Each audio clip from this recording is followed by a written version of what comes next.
Paula Milan Mindiwa for. Then when Mindiwa at the happy and life Apulian, I have we are of 5 cow. Piakupulo and I 5 cow. Polo to your farm of Punakia now near the child the bank of Tom. When I pick of New Zealand of Ghana. I love to buy a cooler 5 cow. Side. Tarema ay taulungan ay pupuna o pula helot 5 ka.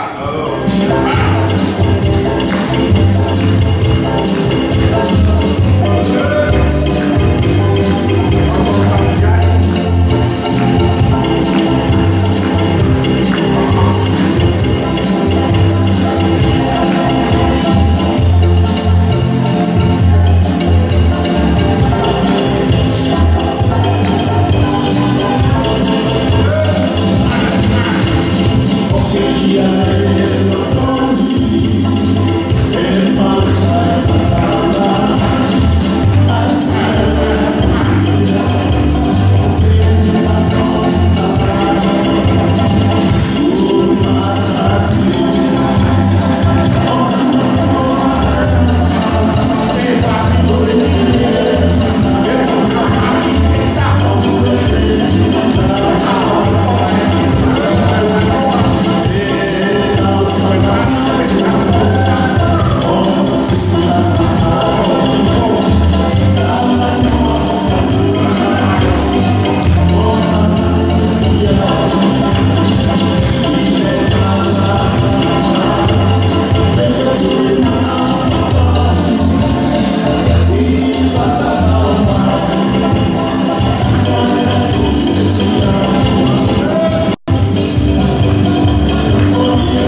Kalau mau pun, pulang elok.